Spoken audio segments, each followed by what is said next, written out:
ప్రజల పాట అంటే చెకుముకి రాళ్ళు చేతులెత్తి చప్పట్లు కొట్టడం, గుండెలోకి నిప్పులు ప్రవహించడం అంటాడు ఓ కవి. ఇప్పుడు మన తెలుగు రాష్ట్రాల అరుణోదయ సాంస్కృతిక సంస్థకి సంబంధించిన 2 రాష్ట్రాల కార్యదర్శి మనతో ఉన్నారు. అంబేద్కర్ కోనసీమ జిల్లా అమలాపురంలో జరిగిన ఒక కార్యక్రమంలో పాల్గొనడానికి కోసం ఇవాళ వచ్చారు. ఆవిడ కోనసీమ జిల్లా ప్రకృతిని చూడాలని అడిగారు, అభిలషించారు. అందుకని ఆవిడని గోదావరి తల్లి దగ్గరికి తీసుకొచ్చాము. అసలు ఆవిడ పాట పుట్టుక, పాటకు సంబంధించిన నేటి ఉన్న పరిస్థితులు ఎలా ఉన్నాయి, ఇవన్నీ విమలక్కనే అడిగి తెలుసుకుందాం. నమస్తే విమలక్క గారు. ముందుగా మా అంబేద్కర్ కోనసీమ జిల్లాకు వచ్చినందుకు మీకు మా జిల్లా ప్రజల తరఫున ధన్యవాదాలు. Thanks for coming. Thank you. మీ అందరికీ ఆహ్వానించినందుకు కూడా నిజంగా చాలా సంతోషంగా ఉంది. నేను మొదటిసారి రావడం అంబేద్కర్ కోనసీమ జిల్లాకి. అసలు ఇక్కడ అంతా చూస్తుంటే నోట మాట రావడం లేదు, 2 కళ్ళు కూడా చాలడం లేదు. ఇదేంటంటే మా దగ్గర ఇండ్లల్లో చెట్లు పెంచుకుంటారు, ఊర్లు చెట్లు కలగలిసి ఉంటాయి. కానీ ఇది మొత్తం చెట్లల్లో ఇండ్లు ఉన్నాయి, చెట్లల్లో ఊర్లు ఉన్నాయి. అసలు చాలా అద్భుతమైనటువంటి, ఇది వర్ణించడానికి కూడా మా దగ్గర ఏం లేదు. అంటే మేము ఎప్పుడు కూడా కోనసీమ అందాల గురించి, కోనసీమ ప్రకృతి గురించి టీవీలో చూడడము, పేపర్లలో చదవడము, చెప్తుంటే వినడము అనేటువంటిది జరిగింది. కానీ వాళ్ళ కండ్లారా మేము చూస్తున్నాము. చాలా చాలా సంతోషంగా ఉంది. కాకపోతే ఇక్కడ ఉన్నటువంటి ఈ అందమైనటువంటి ప్రదేశానికి ఈ గోదావరితోటి మాకు కూడా అనుబంధం ఉంది. అక్కడ తెలంగాణలోనూ ఉంది గోదావరి. అక్కడి నుంచి ఇక్కడ దాకా రావడము 2 రాష్ట్రాలే కాదు, ఇంకా చాలా అనేక రాష్ట్రాలు దాటుతూ పోతున్నటువంటిది. ఇట్లా ఇక్కడికి రావడం అనేటువంటిది చాలా సంతోషం. మీరు ఆహ్వానించిండ్రు, చాలా సంతోషం. మీకు కూడా విప్లవాభినందనలు ఈ సందర్భంగా. కాకపోతే ఈ అందాల్ని అందంగానే, అంటే మేము ప్రకృతిని గౌరవించేటువంటి వాళ్ళంగా, పర్యావరణాన్ని కాపాడుకోవాలనేటువంటి ఒక ఉద్యమంగా మేము ముందుకు సాగుతున్నాం. అట్లాంటి సందర్భంలో ఇంతకాలం ఎందుకు చూడలేకపోయినాం అనేది కూడా అనిపిస్తుంది. సరే, అవకాశం కూడా రాలేదు. ఇవాళ గతంలోనే ఒకసారి రావాల్సింది ఉండే, అనుకోకుండా ఇవాళ డాక్టర్ బిఆర్ అంబేద్కర్ జయంతిని పురస్కరించుకొని కులవర్గ జమిలీ పోరాటాలతోటే ఇవాళ ఉన్నటువంటి సమస్యలకు పరిష్కారం అనేటువంటిది, ఆ స్ఫూర్తితో ముందుకు సాగుదామనేటువంటిది ఆంధ్రప్రదేశ్ రైతు కూలీ సంఘం పెట్టినటువంటి సభకు రావడం, ఇక్కడ మీరు ఉండడం, మీరు హైదరాబాద్లోనే ఉన్నారనుకున్నా, నాకు తెలియదు. ఇక్కడ ఉండడం, మనం ఇట్లా కలుసుకోవడం, ఇవాళ ఇక్కడ ఈ గోదావరి ఒడ్డుకు ఈ కోనసీమ కొబ్బరి తోటలు, పచ్చటి పొలాలు, ఇక్కడ ఉన్నటువంటి పంటల గురించి మాట్లాడుకోవటం, ఇక్కడ ఉన్నటువంటి ప్రకృతిని గురించి చర్చించుకోవటం, దీని మధ్యలో ప్రజల జీవితాలు ఎట్లున్నాయి అనేటువంటిది మాట్లాడుకోవటం అనేటువంటిది నిజంగా చాలా సంతోషంగా ఉంది మీతో కలిసి పంచుకోవటం అనేటువంటిది. థ్యాంక్స్ అమ్మా. ఇవాళ మేడే అంటే భారత విప్లవ చరిత్ర కాకుండా ప్రపంచ విప్లవ చరిత్రకి మేడేతో విపరీతమైన అనుబంధం ఉంది. ఒక రకమైన బహుశా పేగుబంధం అనుకుంటా, ఆ పేగుబంధం ఉంది. అలాంటి మేడే నాడు మీరు మా కోనసీమ జిల్లాలో, అంబేద్కర్ కోనసీమ జిల్లాలో ఉన్నారు. మేడేకి, పాటకి, విమలక్కకి, ఈ మూడిటికి మధ్య ఉన్న సంబంధం ఏంటి? ఈ మూడిటికి మధ్య ఉన్న అనుబంధం, మేడే, విమలక్క, పాట, ఈ మూడిటికి. అంటే ముందుగా మే మొదటి రోజున, మే 1కు మేడే జరుపుకుంటున్న, ప్రపంచవ్యాప్తంగా మేడే జరుపుకుంటున్నటువంటి కార్మిక సోదరిమణులందరికీ కూడా అరుణోదయ సాంస్కృతిక సమాఖ్య విప్లవాభినందనలు, మేడే శుభాకాంక్షలు. మనము అంతర్జాతీయ శ్రామిక మహిళా పోరాట దినం ఎట్లా జరుపుకుంటామో అట్లనే అంతర్జాతీయంగా, అంటే ప్రపంచ కార్మికులారా ఏకం కండి అనేటువంటి పిలుపునందుకొని ఎర్ర జెండా సాక్షిగా, ఎరుపు జెండా, ఎర్ర జెండా ఎట్లా పుట్టిందో గతంలో అంతా చరిత్ర అంతా మనం చూస్తూ వస్తున్నాం. అంటే 1886లో అమెరికాలో మేడే జరిపినటువంటి సందర్భం నుండి మొదలుకొని అంతకంటే ముందే పని గంటల తగ్గింపు కోసం, అంటే 8 గంటలు విశ్రాంతి, 8 గంటలు పని, 8 గంటలు అంటే పని, విశ్రాంతి, అట్లనే కార్యాచరణ, ఇవన్నీ కూడా ఈ 8 గంటల పని అంటే మొత్తంగా 24 గంటల్లో 3 × 24 అట్లా 8 గంటల పని కోసం, 8 గంటల తగ్గింపు కోసం, పని గంటల తగ్గింపు కోసం, 8 గంటల విశ్రాంతి కోసం, ఇట్లా ఈ రకంగా వాళ్ళంతా కూడా పోరాడినటువంటి చరిత్ర అంతా మనం చూసినాం. అట్లా వీళ్ళంతా కూడా కొట్లాడి చేసినటువంటి సందర్భంలో అమరులు చిందించినటువంటి రక్తంలో ముంచెత్తి ఎగిరేసినటువంటి ఎర్రజెండా, ఆ ఎర్రజెండా సాక్షిగా ఈనాటి వరకు కూడా అంటే దాదాపు 136 సంవత్సరాలు 137వ మేడే జరుపుకుంటున్నటువంటి సందర్భంలో, అంటే 100 ఏళ్ళు పూర్తి చేసుకొని ముందుకు సాగుతున్నటువంటి సందర్భంలో ఈ 100 ఏళ్ల మేడే స్ఫూర్తితో ఇవాళ నిజంగా కార్మికులకు న్యాయం జరుగుతుందా, ఎటువైపు పయనిస్తున్న ఈ దేశాలు అనేటువంటిది కూడా మనం ఒక్కసారి గమనించాలి.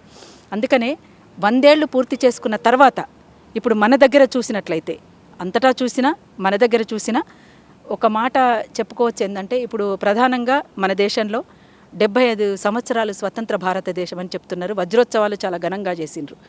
కానీ వజ్రోత్సవాలు ఘనంగా చేస్తున్నటువంటి సందర్భంలో నిజంగా కంపెనీలు ఎట్లున్నాయి, కంపెనీలలో కార్మికులు ఎట్లున్నారు, కార్మికుల జీవితాలు ఎట్లున్నాయి, వారితోటి ముడిపడినటువంటి మాకున్నటువంటి అనుబంధము, మా పాట అంటే నేను మొదటి నుంచి ప్రజల పక్షాన నిలబడి ఉండేటువంటి పాటగా నేను మీ ముందు ఇట్లా కూర్చున్నాను కనుకనే మీరు ఇంటర్వ్యూ చేస్తున్నారు నన్ను.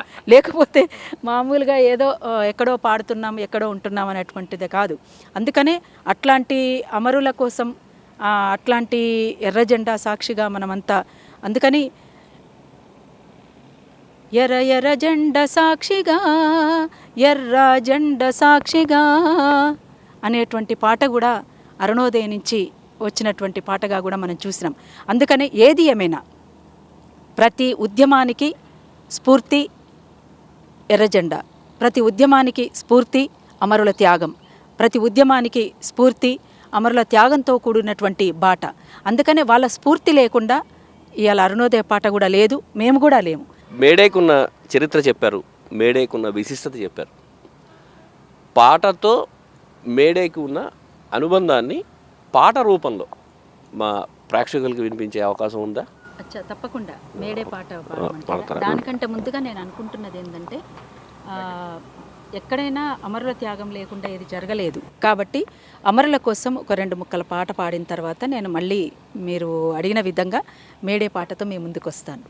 వీరుల సన్నిధి నేల శూరుల పెన్నిది, మాసిపోని గురుతులై స్మృతుల గన్నది, కాలగతుల గన్నది, స్మృతుల గన్నది, కాలగతుల గన్నది, స్మృతుల గన్నది, కాలగతుల గన్నది, యుద్ధ వీరులను గన్నది, శాంతి దూతలను గన్నది, యుద్ధ వీరులను గన్నది, శాంతి దూతలను, ఈ ఎత్తిన పిడికిళ్లను గలిపే ఉద్యమ సారథి, త్యాగాల వారధి, వీరుల సన్నిధి నేల శూరుల పెన్నిది, మాసిపోని గురుతులై స్మృతుల గన్నది, కాలగతుల గన్నది, స్మృతుల గన్నది, కాలగతుల, ఇది సమత కలలు గంటున్నది, సంగ్రామం ఎంచుకుంటున్నది, ఇది సమత కలలు గంటున్నది, సంగ్రామం ఎంచుకుంటున్నది, ఈ మట్టిలో త్యాగ పరిమళం విరబూసి నవ్వింది, ఎర్రమల్లెలయింది, వీరుల సన్నిధి నేల శూరుల పెన్నిది, మాసిపోని గురుతులై స్మృతుల గన్నది, కాలగతుల గన్నది, స్మృతుల గన్నది, కాలగతుల, ఇది విప్లవాల యుగమన్నది, విప్లవిస్తే జయమంటున్నది, ఇది విప్లవాల యుగమన్నది,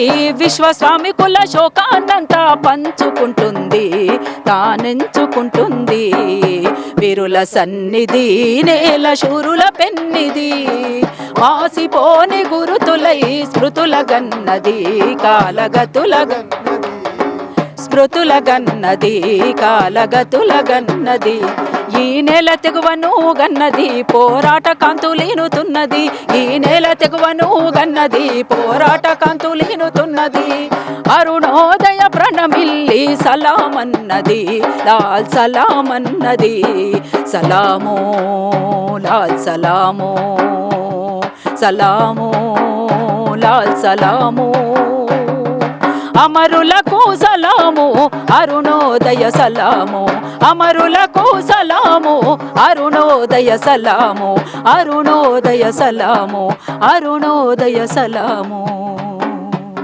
జోహార్ చికాగో అమరవీరులకు జోహార్ అమరవీరులకు. విమలక్క గారు థ్యాంక్ యూ, మీ మంచి పాట వినిపించారు. ఒక మేడేకి సంబంధించిన ఒక స్ఫూర్తి కలిగేలా బాగుంది పాట, మంచి పాట వినిపించారు. అసలు విమలక్కగా మారడానికి పాట విమలక్క ఇంటి పేరుగా మారడానికి అసలు విమలక్క జీవితంలో పాట ఎలా ప్రవేశించింది, పాటకి విమలక్కకి ఉన్న సంబంధం ఏంటి? విప్లవం అన్నీ పక్కన పడేస్తే చిన్నప్పుడు ఎస్పి బాలసుబ్రహ్మణ్యం పాటలు విని ఉండొచ్చు, ఎస్ జానకి విని ఉండొచ్చు, ఇంకోటి ఘంటసాల విని ఉండొచ్చు, ఇంకోటి మీ చుట్టూ ఉన్న వాతావరణంలో అనేక రూపాల్లో పాట విస్తరించింది. అసలు ఏ రూపంలో మీ దగ్గరికి వచ్చింది పాట? అంటే వాస్తవంగా మొదట చిన్నప్పటి నుంచి నాకు పాట అంటే ఇష్టం. అట్లా రేడియోలో పాటలు వినేదాన్ని. కానీ మా ఇల్లు ఒక విప్లవ కేంద్రంగా ఉండేది. మా నాన్నగారు కామ్రేడ్ బండ్రు నరసింహులు, మా అమ్మ కామ్రేడ్ బండ్రు నరసమ్మ. మేము 5గురం సంతానం. నాకు 2 అక్కలు 2 అన్నయ్యలు, నేను చిన్నదాన్ని. అట్లా ఎప్పుడూ పాటలంటే ఇష్టంగా ఉంటున్న సందర్భంలో మా ఇంటికి అందరూ వచ్చిపోయేటువంటి వాళ్ళు. అంటే విప్లవంలో పనిచేస్తున్నటువంటి ఒక విప్లవ కార్యాచరణను ముందుకు తీసుకుపోతున్నటువంటి నాయకుల నుంచి మొదలుకొని కామ్రేడ్ చంద్రపుల్లారెడ్డి గారు, పైలా వాసుదేవరావు గారు, అంతకంటే ముందు సుందరయ్య గారు కూడా వచ్చిపోయారట. నాకు పెద్ద జ్ఞాపకంగా లేదు. కానీ అట్లా అనేక మంది నాయకులు, అజ్ఞాత నాయకులు, కార్యకర్తలతో సందడిగా ఉండేటువంటి మా ఇల్లు. మా ఇంటి వెంటనే పొలం. ఇది ఇల్లు అయితే ఇట్లనే పొలం ఉండేది మాకు. కాబట్టి అట్లా రైతు కూలి పోరాటాలు, అంటే ఆ కూలీలు వాళ్ళ కూలీ రేట్ల పెంపుదల కోసం చేసేటువంటి పోరాటాలు, వాళ్ళు అట్లనే నాట్లేస్తున్న సందర్భంలో పాట పాడుతున్నటువంటి సందర్భం, వాళ్ళతో మమేకమై నేను కూడా అట్లా పాట నేర్చుకోవడం అనేది నాది మొదలైంది. అట్లా మొదలైనటువంటి పాట అరుణోదయలో మా ఊరికి అరుణోదయ టీం కానూరి తాత, కామ్రేడ్ రామారావు, కామ్రేడ్ కానూరి తాత, కామ్రేడ్ లలితక్క, శ్యామలక్క, అనురాధక్క, అంబి, ఇట్లా అనేక మంది వచ్చేవాళ్ళు. రామ్ సత్తన్న, నాకు మొదట పాట నేర్పింది రామ్ సత్తన్న, రామ్ సత్తయ్య గారని అప్పుడు ఉస్మానియాలో చదువుకున్నటువంటి వాళ్ళు. కామ్రేడ్ జంపాల చంద్రశేఖర్ ప్రసాద్ అమరత్వం తర్వాత ఆయన నాకు పరిచయం కావడం, నాకు ఆ పాట నేర్పడం అనేటువంటిది అట్లా మొదలైంది. అట్లా ఆ పాట నేర్చుకొని ఏ మీటింగ్కి పోయినా కొన్ని కొత్త పాటలు వస్తే ఆ కొత్త పాటల్ని మళ్ళీ నేర్చుకోవడం అనేటువంటిది అలవాటు. ఒక ఇష్టం కనుక, పాట అంటే ఇష్టం కనుక అట్లా నా జీవితం పాటతో ముడిపడింది. ఆనాటి నుంచి ఈనాటి వరకు అరుణోదయలోనే కొనసాగినాను. చదువుకుంటున్నటువంటి రోజుల్లో పీడిఎస్యూలో పనిచేసినాను. ఆ తర్వాత ప్రగతిశీల మహిళా సంఘం స్త్రీ విముక్తిలో పనిచేసినాను. ఎక్కడ పనిచేసినా అరుణోదయలో పనిచేసినాను. రెండిట్లోనూ పనిచేసేది. ప్రధానంగా అది ఉండి మళ్ళీ ఇది ప్రధానం, అది అప్రధానం ఇది అనేటువంటిది అట్లా ఉండేది. ఇప్పుడు పూర్తి కాలంగా అరుణోదయలోనే కొనసాగుతున్నాను. 2 రాష్ట్రాలకు, 2 తెలుగు రాష్ట్రాలకు గౌరవాధ్యక్షురాలిగా ఉన్నాను నేను. అట్లా పాటతో ముడిపడినటువంటి జీవితం దాదాపు 49 సంవత్సరాలు. నాకు ఇప్పుడు 58 ఏళ్ళు, 59వ ఏటకి దగ్గరలో ఉన్నాను. ఇంకొద్ది కాలం అయితే 60 ఏళ్ళకి దగ్గరగా ఉన్నాను. అట్లా 50 ఏళ్ళ ప్రస్థానంలో పాట ప్రజల కోసమే అనేటువంటిది నేను భావించిన సందర్భమే. ప్రజల కోసమే ఉండాలి, ప్రజాపాట అనేటువంటిది ప్రజల కోసమే ఉండాలి అనేటువంటిది నా భావన. అట్లా అరుణోదయలో పనిచేస్తున్నటువంటి ఒక కార్యకర్తగా నేను కోరుకునేది కూడా ప్రజల సమస్యల పట్ల స్పందించేటువంటి, ఒక మానవీయ కోణంతో స్పందించేటువంటి స్పందన ఉండాలి. అట్లా కలిగి ఉంటేనే పాటకు ఒక అర్థం. అందుకని కామ్రేడ్ సుబ్బారావు పాణిగ్రహం నుంచి మొదలుకొని, కామ్రేడ్ వంగపండు ప్రసాద్ నుంచి మొదలుకొని, కామ్రేడ్ కానూరి తాత నుంచి మొదలుకొని, పరుబండ గోపాల్ నుంచి మొదలుకొని, అట్లా పైలం సంతోష్ దాకా, ఇట్లా ఇంకా అనేక మంది కవులు, కళాకారులతో నాకు చాలా మందితోటి పరిచయాలు ఉన్నాయి. సుబ్బారావు పాణిగ్రహాన్ని నేను చూడలేదు, కానీ తాత నుంచి మొదలుకొని అనేక మందిని కలిసి పనిచేసినటువంటి ఒక అనుభవం కూడా ఉంది మాకు. అట్లా అందరితోటి కలిసి పనిచేస్తూ ముందుకు సాగుతున్నటువంటి సందర్భంలో ఈరోజు మీ ముందు కూర్చుని ఉన్నాను నేను.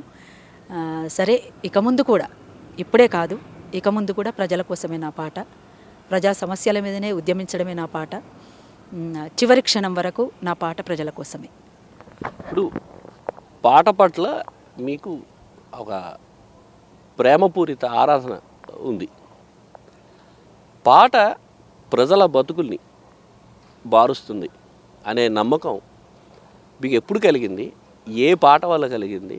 అసలు అంటే పాట అనేది సమాజాన్ని ఒక మంచి దోవలో పెడుతుంది అని అనిపించిన సందర్భం మీ జీవితం ఈ 5 దశాబ్దాలు, మీరే చెప్పారు 5 దశాబ్దాలని, ఈ 5 దశాబ్దాల మీ పాట నడకలో ఇలాంటి సందర్భం ఎప్పుడైనా మీకు చాలా అద్భుతంగా అనిపించాలి, అక్క విమలక్క అని ఇదైన సందర్భం అలాంటివి ఎన్ని ఉంటాయి? ఎలా ఉంది, ఎలాంటివి ఉన్నాయి? అంటే ఇప్పుడు ఇంతకు ముందే అనుకున్నాం మనము, మేడే కూడా ఎందుకోసం కొనసాగిందంటే విశ్రాంతి, వినోదం, పని 3 విభాగాలుగా, అంటే 8 గంటల పని తగ్గింపు కోసం, సమాన పనికి సమాన వేతనం. ఇట్లనే మా దగ్గర కూడా కూలీ రేట్లు పెరగాలి అనేటువంటిది కూలీలు చేసినటువంటి పోరాటం. మా నాన్న అక్కడ నాయకుడు గనక ఆయన ఏం చెప్పినా ముందుగా నాతోటి మొదలు కావాలి అనేటువంటిది తను భావించిండు. అట్లా మొదలైన తర్వాత అక్కడ కూలీ రేట్లు ముందుగానే మా దగ్గరనే పెరిగినాయి. అక్కడ వాళ్ళు అడగాల్సినటువంటి సందర్భం లేకుండానే పెంచిండు మా నాన్న. పెంచిన తర్వాతనే బయట చెప్పడం అనేటువంటిది, మీటింగులు పెట్టడం అనేటువంటిది జరిగింది. అట్లా పాట అట్లా మొదలయ్యి ఇప్పటికీ కూడా అదే ప్రస్థానాన్ని కొనసాగిస్తుంది. అంటే పాట ప్రత్యేకమైనటువంటిది ఒక సందర్భము అని అంటే, నేను మొదటగా నేర్చుకున్నటువంటిది ఒకటి జంపాల చంద్రశేఖర ప్రసాద్ పాట. అప్పటికే అమరుడైండు ఆయన. ఎమర్జెన్సీలో ఖమ్మం జిల్లా చీకటి గండ్లలో చెట్లకు గట్టేసి కామ్రేడ్ నీలం రామచంద్రయ్య గారితో పాటు కామ్రేడ్ జంపాల చంద్రశేఖర ప్రసాద్ని కూడా కాల్చి చంపడం అనేది జరిగింది. అతని మీద పాట నాకు రామ్ సత్తయ్య గారు నేర్పినటువంటిది. జోహార్లు జోహార్లు జోహార్లు జార్జి రెడ్డి వారసుడ, PDSU నిర్మాత, యువ కిషోర ప్రసాదు, నీకివిగో మా జోహార్లు జోహార్లు జోహార్లు జోహార్లు. ఖమ్మం జిల్లాలో ఇల్లందు తాలూకానా, ఖమ్మం జిల్లాలో ఇల్లందు తాలూకానా, చీకటి గన్లలో చిందిన నీ రక్తం, ప్రతి యువతికి తిలకం, ప్రతి యువకునికి సింధూరం, ప్రతి యువతికి తిలకం, ప్రతి యువకునికి సింధూరం. జోహార్లు జోహార్లు జోహార్లు. ఈ పాట నేను మొదటిసారి నేర్చుకున్నటువంటి పాట. అట్లా ఇంకా ఈ సమాజం మారాలని, ఎందుకంటే మా ఇంటి పైన అక్కడ అంటే కూలీ రేట్ల గురించి మొదలైనటువంటి సందర్భం ఒకటి, ఇంకా మా ఇంటి పైన మా నాన్న కోసం పోలీసులు వచ్చి దాడులు చేసినటువంటి సందర్భాలు అనేకం. మా నాన్న కోసం కానీ, మా ఇంట్లో ఎవరో అజ్ఞాతంగా నాయకులు దాచుకున్నారని అట్లా అనేక సార్లు పోలీసుల దాడులు జరగడం, నిత్య నిర్బంధంలో మా ఇల్లు ఉండడం, వాటిని మా అమ్మ ఎదుర్కొనే తీరు, అసలు ఏం జరుగుతుంది అనేటువంటిది పసితనంలో ఏం అర్థమయ్యేది కాదు. మా ఇంట్లో అనేక సార్లు కుండల్లో దాచుకున్నటువంటి ధాన్యం అంతా కూడా కుండలు పగలగొడితే అన్ని రకాలు జొన్నలు, గోధుమలు, వడ్లు అన్నీ కలగలిసిపోయి ఏం చేయాలో తోచకుండా ధాన్యం మధ్యలో కూర్చొని మా అమ్మ ఏడ్చినటువంటి ఘటనలు, ఈ పిల్లలకు కడుపు నిండా తిండి పెట్టలేకపోతున్నా నేను, ఈ ధాన్యాన్ని ఇట్లా చేస్తే మీకు ఏమొస్తుందిరా అని చెప్పేసి ప్రశ్నిస్తూ పోలీసులను నిందించినటువంటి తీరు, అవన్నీ నాకు గుర్తున్నటువంటి కొన్ని జ్ఞాపకాలు, కొన్ని అనుభవాలు. అట్లా వాటి నుంచి అసలు ఏం జరుగుతుందో అర్థం కానటువంటి పరిస్థితి. అప్పుడు నిజంగా వ్యవస్థ ఏంది, ఇది ఈ వ్యవస్థలో ఏమున్నాయి, వీళ్ళు ఇట్లా ఎందుకు చేస్తున్నారు అనేటువంటిది నాకు అర్థం కాకపోతే మా నాన్న ఎందుకంటే కూలీ రేట్లు పెంచిండు అక్కడ, మా నాన్న కూలీ రేట్లు పెంచితే ఇంత వీళ్ళు ఎట్లెందుకు చేస్తున్నారు అనేటువంటిది నాకు అర్థమయ్యేది కాదు. కానీ మా నాన్న చేస్తున్నది కరెక్ట్ అని తర్వాత నాకు అర్థమయ్యేది. ఎందుకంటే నేను పెరుగుతున్న సందర్భంలో మా నాన్న చేసేది కరెక్ట్. అక్కడ చేస్తున్నటువంటి పోరాటాలు సరైనటువంటివి. ఎందుకంటే వీళ్ళు ఇక్కడ అన్యాయం చేస్తుంటే న్యాయం కోసమని మా నాయన కొట్లాడుతున్నాడు, న్యాయం కోసమని విప్లవకారులు కొట్లాడుతున్నారు, న్యాయం కోసమని ఈ వ్యవస్థ మార్పు కోసమని అనేక మంది కొట్లాడుతున్నారు. అందులో చాలామంది అమరులైనరు, అమరుల త్యాగాలు ఇట్లున్నాయి అనేటువంటివి కొన్ని విషయాలు మేము తెలుసుకుంటూ పెరిగినాము. అందుకనే మారాలి మన సమాజము, మారాలి మన సమాజము, మారాలి మన సమాజము. స్వార్థపూరితం నిస్వార్థమే శూన్యం, స్వార్థపూరితం నిస్వార్థమే శూన్యం, స్వార్థమే సమాజాన్ని స్వారి చేసెరా. మారాలి మన సమాజము, మారాలి మన సమాజము, మారాలి మన సమాజము. ప్రతి ఒక్క చోట విప్లవోద్యమ జ్వాల, ప్రతి ఒక్క చోట విప్లవోద్యమ జ్వాల, రగిలి నవ సమాజ నాందియగునురా. మారాలి మన సమాజము, మారాలి మన సమాజము, మారాలి మన సమాజము. ఇట్లా సమాజం మారాలని, ఆ మార్పు కోసం అనేక పోరాటాలు జరగాలని పెరుగుతున్న కొద్దీ మేము తెలుసుకున్నాం. అట్లా ఆ రకంగా నా ప్రస్థానం మొదలైంది. అనేక రకమైనటువంటి మద్యపాన నిషేధానికి సంబంధించినటువంటి పోరాటాలు, ఈ పర్యావరణ రక్షణ కోసం, గుట్టల్ని కాపాడుకోవాలని, వనరుల సంరక్షణను కోసమని, అట్లా ఈ మేడేను ప్రచారం చేయడం కోసం, మహిళల పైన జరుగుతున్నటువంటి అత్యాచారాలకు నిరసనగా కొనసాగినటువంటి ఉద్యమాలు, జోగిని వ్యవస్థ పైన, దేవదాసి బసివి జోగిని వ్యవస్థ పైన అనేక పోరాటాలు, అట్లా జరిగే ప్రతి ఉద్యమంలోనూ ఆదివాసీ హక్కుల కోసం జరుగుతున్నటువంటి పోరాటాలు, రైతు కూలీ పోరాటాలు, అట్లా మైనారిటీ హక్కుల కోసం జరిగినటువంటి పోరాటాలు, విప్లవోద్యమాలు, విప్లవోద్యమం చేస్తున్నటువంటి పోరాటాలు, ఇట్లా అనేక రకాల పోరాటాలలో మా పాట భాగమైంది. అట్లా వాళ్ళతో పాటు కలిసి ముందుకు సాగుతున్నటువంటిది. అంతేకాకుండా ఈ ప్రకృతిని, పర్యావరణాన్ని కాపాడుకుంటేనే మానవ మనుగడ ఉంటుందని చెప్పేసి కూడా భావించి ఈ మధ్యకాలంలో కామ్రేడ్ మిత్ర రచించినటువంటి పాట తేనెటీగ పాట కూడా బహుశా మీరు వినే ఉంటారేమో. అందుకని అంతకుముందే సినుకు పాట, అంటే ఈ మట్టితోటి ముడిపడినటువంటి జీవితాలు, ఈ మట్టి వాసన మకరందాన్ని పీల్చుకోవాల్సినటువంటి సందర్భంలో రైతుల ఆత్మహత్యలతోటి, కమురు వాసనలతోటి ఎందుకున్నది ఇవాళ, రైతుల ఆత్మహత్యలు ఎందుకున్నాయి. ఇప్పుడు కూడా ఈ క్షణంలో మనం ఇక్కడ కూర్చున్నప్పుడు కూడా అకాల వర్షాలతోటి రైతులంతా కూడా అల్లాడుతున్నటువంటి పరిస్థితి, కన్నీళ్ళు మింగుతున్నటువంటి పరిస్థితిలో ఉన్నారు. ఆ సమయంలో మనం ఇక్కడ కూర్చున్నాం. అందుకనే అట్లాంటి రైతాంగాన్ని కాపాడుకోవాల్సినటువంటి అవసరం ఉంది, వ్యవసాయ రంగాన్ని కాపాడుకోవాల్సినటువంటి అవసరం ఉందని చెప్పేసి కూడా భావించి, అంతకుముందు కూడా సినుకు పాట అనేటువంటిది మీరు వినే ఉంటారు బహుశా. సినుకు కురిసిన నేలన చిత్రమైన వాసన, అది మల్లెల గంధం అవునో కాదో మట్టి పెళ్ళ వాసన, ఈ మట్టి పెళ్ళ వాసన. సినుకు కురిసిన నేలన చిత్రమైన వాసన, అది మల్లెల గంధం అవునో కాదో మట్టి పెళ్ళ వాసన, ఈ మట్టి పెళ్ళ వాసన. గడ్డి పూలు సిగ నిండా తురిమి పంచుతున్న వాసనో, ఆయటి ఊనంగా జీవరాశులు ఎదకొచ్చే వాసనో, ఉసిళ్ళ పుట్టై ఊరుతుంటే నేతి బొట్టు వాసనో, ఉసిళ్ళ పుట్టై ఊరుతుంటే నేతి బొట్టు వాసనో.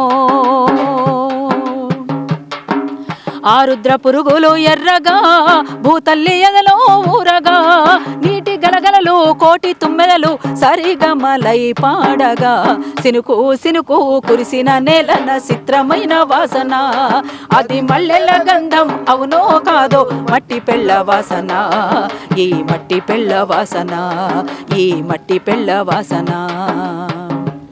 అట్లాంటి పాటల నుండి ఇవాళ మనం చాలా చోట్ల చూస్తున్నాం. ఈ ప్రకృతిలో చాలా మార్పులు వస్తున్నాయి, పర్యావరణంలో చాలా మార్పులు వస్తున్నాయి. ఎందుకని? ఇవంతా కూడా గుట్టలు మాయమవడం వల్ల, అడవులు మాయమవడం వల్ల, చెరువులు కుంటలన్నీ కూడా రియల్ ఎస్టేట్ దందాలో మునిగిపోవడం వల్ల ఇవన్నీ కూడా దీని పర్యవసానం ఏంటి అనేటువంటిది. అందుకని దీనివల్ల మానవ మనుగడ ఒక ప్రశ్నార్థకంగా మిగిలిపోయేటువంటి ఒక ప్రమాదం ఉన్నటువంటి సందర్భం ఇవాళ ఉన్నది. అందుకని ఇవాళ చాలా చోట్ల చూస్తున్నాం, మనకు పిచ్చుకలు కనపడట్లేదు, కాకులు కనపడట్లేదు, ఇంకా అనేక రకాల పక్షులు అవన్నీ కూడా కనిపించట్లేదు. ఇంకా తేనెటీగలు అయితే చాలా చాలా కనుమరుగైపోతున్నాయి. అందుకని తేనెటీగలు మాయమైపోయిన 4 సంవత్సరాలకు మానవ మనుగడ కూడా అంతరించిపోతుంది అనేటువంటిది ఒక సైంటిస్ట్ చెప్పినట్లుగా, వాళ్ళ విశ్లేషణతో మన ముందుంచినట్లుగా. అందులో భాగంగా ఈ మధ్యకాలంలో కూడా విమలక్క ఆఫీషియల్లో యూట్యూబ్లో ఉన్నటువంటి ఆ ఛానల్లో మేము పెట్టినటువంటి తేనెటీగ పాట కూడా చాలా మంది దాకా వెళ్ళిపోయింది ఆ పాట. అట్లా కనీసం ఒక అవేర్నెస్ వస్తుంది. ఈ మేరకు ప్రకృతిని మనం కాపాడుకోవాలి, ఈ పర్యావరణాన్ని కాపాడుకోవాలి. ఈ ప్రకృతిని కాపాడుకోలేకపోతే మనం ఎక్కడుంటాం అసలు? ఈ అడవులను రక్షించుకోలేకపోతే మనం ఎక్కడుంటాం అసలు? అడవులను కాపాడుతున్నటువంటి ఆదివాసీ బిడ్డలు చేస్తున్నటువంటి పోరాటానికి మనం మద్దతు తెలపకపోతే మనం ఎక్కడుంటాం అసలు? ఎందుకంటే ఈ దేశ మూలవాసులు ఆదివాసీలు లేకపోతే అడవులు ఈపాటికి సరే సగం అంతరించిపోయినాయి. ఇవాళ బహుళజాతి కంపెనీలకు ఏ ప్రభుత్వం వచ్చినా తాకట్టు పెడుతున్నారు. దాంట్లో ఉన్నటువంటి ఖనిజ సంపదను, అపారమైనటువంటి వనరుల సంపదను తాకట్టు పెట్టడానికి, బహుళజాతి సంస్థల కట్టబెట్టడానికి అనేక రకాలుగా భూములని, అడవులను తాకట్టు పెడుతున్నారు. అదంతా మనం చూస్తున్నాం. అంత కొంత తరిగిపోగా ఇంకా మిగిలినటువంటి కనీసం అడవినైనా కాపాడుకుంటున్నారు అంటే ఆదివాసీ బిడ్డలే. అందుకని ఆదివాసీ బిడ్డలంతా కూడా జంగల్ జమీన్ కోసం కొట్లాడుతున్నారు. అట్లా వాళ్ళు చేస్తున్నటువంటి పోరాటానికి మనలాంటి వాళ్ళం ఖచ్చితంగా మనిషిగా మెడకాయ మీద తలకాయ ఉన్నటువంటి ప్రతి మనిషి కూడా ఈ అడవి నాది, ఈ అడవిని కాపాడుకోవాలి, ఈ సమాజం నాది, ఈ సమాజాన్ని కాపాడుకోవాలి, ఈ సమాజంలో అనేక రకాల అసాంఘిక కార్యక్రమాలు జరుగుతున్నాయి, వాటి నుంచి ఇవాళ ఉన్నటువంటి యువతను రక్షించుకోవాలి అనేటువంటిది కూడా ఆలోచించాలి. అందుకే తేనెటీగా నువ్వు గట్టె కోటకు రాణివేగా, తేనెటీగా నువ్వు గట్టె కోటకు రాణివేగా, తెట్టెలో రెట్టంత మధురమేగా, పొడి తేనె కుడుతావు మంటలేగా, తేనెటీగా నువ్వు గట్టె కోటకు రాణివేగా. ఇట్లా తేనెటీగ పాటను కూడా మీ ముందుంచగలిగాం. పాట 80వ దశకం చివరిలోను 90వ దశకం ప్రారంభంలోను అద్భుతంగా ఉంది. పాటకి ప్రజలే కాకుండా ప్రకృతి కూడా పులకరించిన రోజులు అవి. అద్భుతమైన పాటలు ఉన్నాయి, అద్భుతమైన సాహిత్యం ఉంది, దాన్ని అందుకునే యువతరం ఉంది. ఇప్పుడు అంటే అలాంటి పాటలు లేవని అది అనను కానీ ఉన్నాయేమో, లేకపోయి కూడా ఉండొచ్చు. కానీ వాటిని అందుకోవడానికి ఆ తరం ఉన్న యువత ఈ తరంలో లేదు. దీనికి అంటే ప్రధాన కారణం కంప్యూటరీకరణ, కెరీరిజం ఎక్కువ అవడం. ఈ కెరీరిజం పట్ల యూత్ అంతా అటు వెళ్ళిపోతున్నారు. సో ఇప్పుడు పాట పరిస్థితి ఏంటి? ఇది ఎలాగ దీన్ని మళ్ళీ మీరు పైకి తీసుకురావడము ఏంటి? మీకున్న మార్గాలు ఏంటి? పీపుల్ని ఎలాగ అందిస్తారు పాటని? అంటే అప్పుడున్నటువంటి పాటలు అప్పుడు రిసీవ్ చేసుకున్నంతగా ఇప్పుడు రిసీవ్ చేసుకోలేకపోవడానికి కాస్త ఒక స్తబ్దతకు విప్లవోద్యమాలు ఉన్నాయనేటువంటి దాంట్లో మాత్రం వాస్తవం. ప్రభుత్వాలు తీసుకొచ్చిన లేటెస్ట్ టెక్నాలజీ అయితేంది, ఇప్పుడు మీరు చెప్పినట్లుగా ప్రపంచీకరణ అయితేంది, ఈ యూత్ అంతా కూడా ఒకప్పుడు బాగా చదువుకున్న వాళ్ళు వచ్చేవాళ్ళు విప్లవోద్యమంలోకి. అసలు ఈ చదువులు ఏం తెచ్చి పెడతాయి, ఈ సమాజం కదా చదవాల్సింది మనం అనేటువంటిది. అయితే ఇప్పుడు కెరియరిజం బాగా పెరిగిపోయినటువంటి ఒక ట్రెండే మారిపోయింది. వాస్తవమే మీరు అనేది. కాకపోతే పాటకు మాత్రం అదే ఆనాడు ఎంతైతే రిసీవ్ చేసుకుంటున్నారో ఇప్పటికీ అదే పద్ధతులు రిసీవ్ చేసుకుంటున్నారు. ఎందుకంటున్నాను అంటే మొన్న మధ్య మేము వేరే ఒక ఊరికి పోయిన సందర్భంలో ఈ అంబేద్కర్ జయంతి సందర్భాన్ని పురస్కరించుకొని పెట్టినటువంటి మీటింగ్లకి ఈ మధ్యకాలంలో మేము అటు రాయలసీమలోను, ఇటు తెలంగాణలోను, ఈరోజు ఇప్పుడు ఆంధ్రాలోను ఈ తిరుగుతున్న సందర్భంలో పలానా పాట పాడండి అనేటువంటిది కోరి పాడించుకుంటున్నారంటే ఆ పాటకు ఉన్నటువంటి ప్రాధాన్యత ఇంకా ఉన్నది అని. అంటే ఇప్పుడు కూడా చాలామంది ప్రయాణం చేస్తూ నల్ల నల్ల రేగల్ల ఎర్ర కలువ పూలు పూసే మాయన్న, ఎర్ర కలువ పూలు పూసే మాయన్న, రంగు రంగు లేడు రంగుల సింగిడి నింగి నేల వరుసుకుందో మాయక్క, నింగి నేల వరుసుకుందో మాయక్క. ఇది నూకలమర్రిలో ఎన్కౌంటర్ అప్పుడు ఏడు మందిని పొట్టన పెట్టుకున్నటువంటి రాజ్యహింసలో భాగంగా జరిగినటువంటి తీరు గురించి ఈ క్షణం వరకు కూడా అనేక మంది ఆ పాటలు ప్రయాణంలో వింటూ కూడా మాకు ఫోన్లు చేసి ఆ పాట వినిపిస్తున్నటువంటి సందర్భాలు కూడా ఉన్నాయి, లేకేం లేదు. ఆ పాటకు ఇప్పటికీ ఉంది, ఎప్పటికీ ఉంటుంది. అట్లాంటి పాటలు అనేక పాటలు ఉన్నాయి. కరీంనగరు యాతరకు పోరాటాల జాతరకు బతుకు పోరు బాటలకు భావితరం జాడలకు కొడుకో కొడుకో బలబలె కొడుకో గజ్జాల రాజ పోదాముర జాతర, కొడుకో గజ్జాల రాజ పోరాటాల జాతర. కరీంనగరు పోరులోన కూలన్నల తెగువ చూడ, ఆ ఉద్యమ రణంలోన రైతన్నల తెగువ చూడ, రైతు కూలి అన్నలకు విద్యార్థుల తోడు చూడ, మూల నుండి జిల్లంతా అల్లుకున్న తీరు చూడ కొడుకో కొడుకో బలబలె కొడుకో గజ్జాల రాజ పోదాముర జాతర, కొడుకో గజ్జాల రాజ పోరాటాల జాతర. ఈ మధ్య ఇప్పుడున్న తరం అడిగి పాడించుకున్నారు మొన్ననే, జస్ట్ ఒక వారం రోజుల క్రితం. అంటే ఇట్లా అనేక పాటలు కూడా ఇంకా ఇంతెందుకు, ఇప్పుడు నా వెంట ఉన్న సుధాకర్ బిడ్డ మముగన్న మా తల్లి మల్లమ్మ నీ మనసంత ఎన్నేల సలువమ్మ, ఈ పాట ఏడుస్తున్నప్పుడు ఆ పాట పెడితే చాలు కామైపోతుంది, వింటూ ఉంటుంది ఆ పాప. ఎన్ని నెలలు తెలుసా ఆ పాప మీకు? 6 ఏళ్ళు 7 పడుతున్నాయి ఇప్పుడు అంతే. అంటే చెప్తున్న విషయం పాట సరే ఎంత ట్రెండ్ అయినా మారొచ్చు, సినిమాలలో అనేక రకాలుగా పాటలు రావచ్చు, వెస్టర్న్ మ్యూజిక్ రావచ్చు, ఏదైనా రావచ్చు కానీ ప్రజల పాట ఇంకా బతికే ఉంది, బతికుంటుంది ప్రజల సమస్యలు ఉన్నంతకాలం. అందుకే మేము చెప్తున్నది ఏంటంటే దోపిడీ ఉన్న చోట పోరాటం ఉంటుంది, అణిచివేత ఉన్న చోట ప్రతిఘటన ఉంటుంది. అట్లాంటి ప్రతిఘటనలో ప్రజలు ఖచ్చితంగా ఎప్పుడో ఒకసారి మళ్ళీ వాళ్ళంతల వాళ్ళే ఈ పోరాటంలోకి ముందుకొస్తారు. అది త్వరలో ఉందనేటువంటిది నా భావన కూడా. ఎందుకంటే ఇవాళ మనం అంతా చూస్తున్నాం ఎక్కడికక్కడ దేశవ్యాప్తంగా కొనసాగుతున్నటువంటి అసహనం ఎట్లుందో, ఫ్యాసిస్ట్ ధోరణులు ఎట్లున్నాయో, వాటిలో నలిగిపోతున్నటువంటి దళిత బిడ్డలు ఎట్లున్నారో, మహిళలపైన జరుగుతున్నటువంటి దాడులు ఎట్లున్నాయో, వీళ్ళు కొనసాగిస్తున్నటువంటి ఒక హింస ఆ ధోరణి ఎట్లా కొనసాగుతుందో మనమంతా చూస్తున్నాం. అందుకని ఇంత తీవ్ర రూపంలో కొనసాగుతున్నటువంటి ఈ హింస అణిచివేతను ఎదుర్కోవడానికి ప్రజలు ఖచ్చితంగా సమాయత్తమవుతారు. అది అతి దగ్గరలోనే ఉందనేటువంటిది మాత్రం నేను అభిప్రాయపడుతున్నాను. విమలక్క గారు, చివరిగా అంటే ఇవాళ మీరు ఇక్కడికి వచ్చారని మేము మిమ్మల్ని కలవడం ఒకటైతే, అనుకోకుండా సందర్భం మేడే, అది అనుకోకుండా వచ్చింది.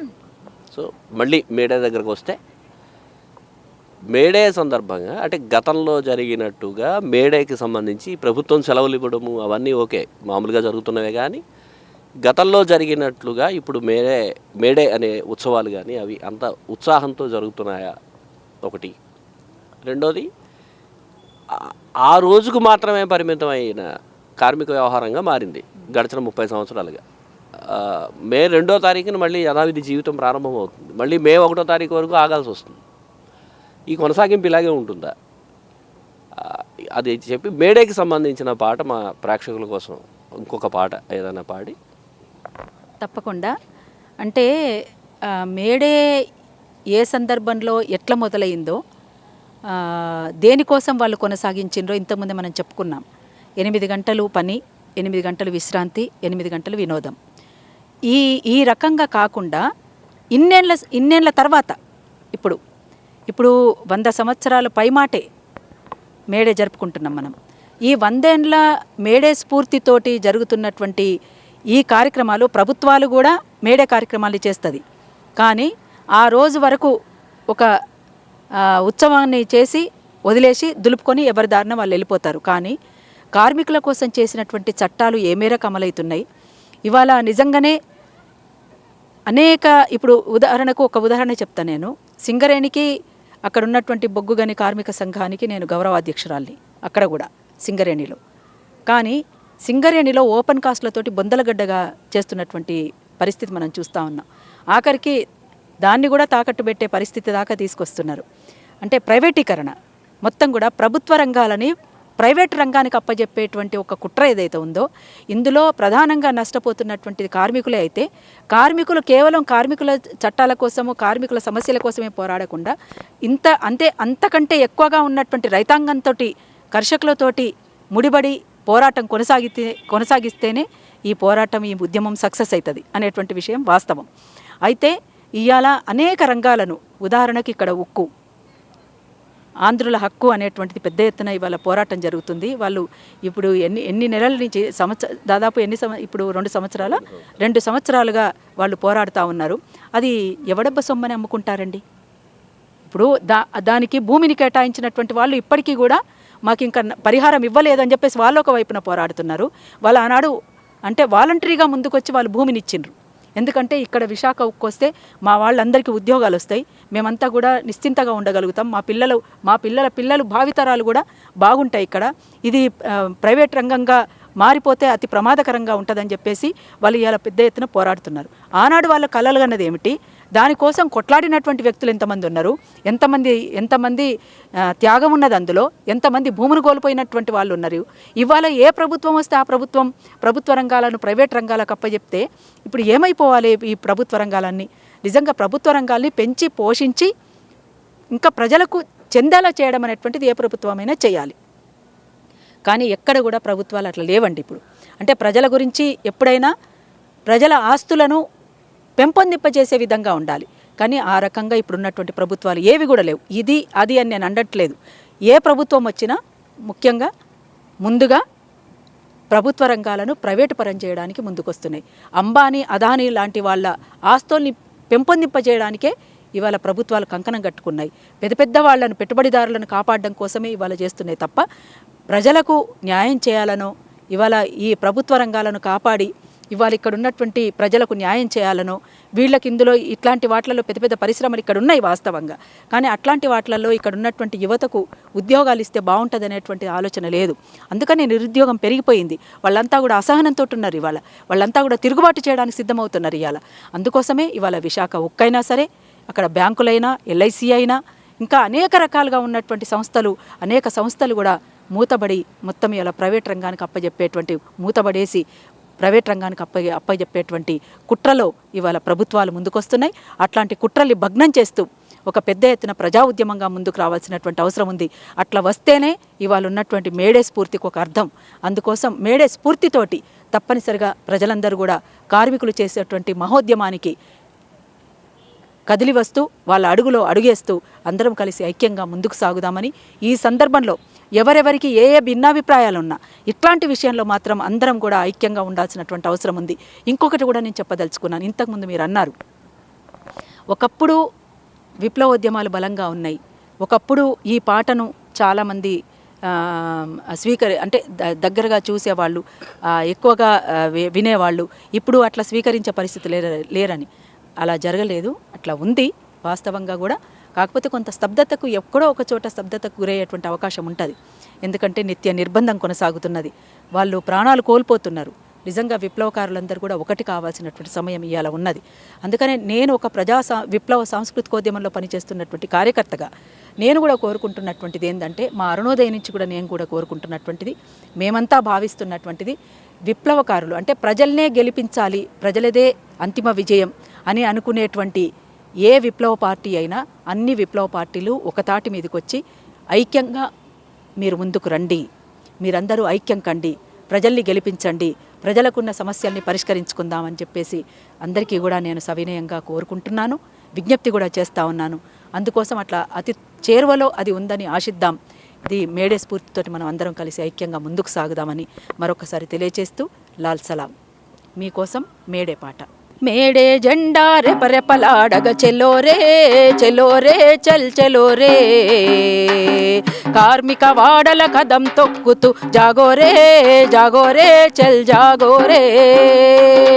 మేడే జెండా రెపరెపలాడగ చెలో రే చల్ చెలో రే, కార్మిక వాడల కదం తొక్కుతూ జాగోరే చల్ జాగోరే. చికాగో వీరుల రక్తం చింది నీలాకాశం ఎరుపులీనగా చలో రే रे चलो चलो चल चलो रे चल चलो रे మేడే జెండా రెపరెపలాడగ చెలో రే చల్ చలో రే విరామ మెరుగని శ్రమలో నలిగి కార్మిక లోకం పనులు తెరువగా కార్మిక లోకం కనులు తెరువగా కార్మిక లోకం కనులు అదనపు విలువ కన్నం దొంగల కన్నంలోనే పట్టివేయగా కన్నంలోనే పని గంటల తగ్గింపు పోరులో సైరన్ హారన్ మోగుతుండగా చలో రే చలో చలో చలో చలో రే మేడే జెండా రెపరెపలాడగ చలో రే చలో రే కార్మిక వాడల కదం తొక్కుతూ జాగోరే చల్ జాగోరే కార్మిక వాడల కదం తొక్కుతూ జాగోరే చల్ జాగోరే చికాగో వీరుల రక్తం చింది నీలాకాశం ఎరుపులీనగా చలో రే చలో చలో రే మేడే జెండా రెపరెపలాడగ చలో రే చలో రే కార్మిక వాడల కదం తొక్కుతూ జాగోరే చల్ జాగోరే భవిష్యత్తులో పాటకి ప్రజలకి ఉన్న సంబంధం ఇంకా బలపడుతుందని ఆశిస్తున్నానంటున్నారు అరుణోదయ విమలక్క. మధ్యలో అనేక ఒడిదుడుకులు వచ్చాయి. ఇది విప్లవోద్యమానికే కాదు, ఏ సంస్థకైనా ఏ ప్రభుత్వానికైనా దేనికైనా సహజమే అంటున్నారు. అయితే ఆ ఆటుపోట్ల నుంచి బయటపడి ప్రజల వైపు నిలబడితే వాళ్ళు కూడా ఆయా ఏవైతే ఇబ్బందులు ఉన్నాయో వాటికి వ్యతిరేకంగా వాటి నుంచి విజయం సాధించడం కోసం పోరాడతారంటున్నారు. అందుకు పాట చాలా సహకరిస్తుందని, దానికి అనేక ఉదాహరణలు ఉన్నాయని అరుణోదయ విమలకి చెప్తున్నారు. ఇది అంబేద్కర్ కోనసీమ జిల్లాకు అతిథిగా వచ్చిన విమలక్కతో ప్రత్యేక ఇంటర్వ్యూ. ముక్కామల చక్రధర్, స్వతంత్ర, కోనసీమ జిల్లా కెమెరా పర్సన్ రెడ్డి శ్రీనివాస్తో కలిసి.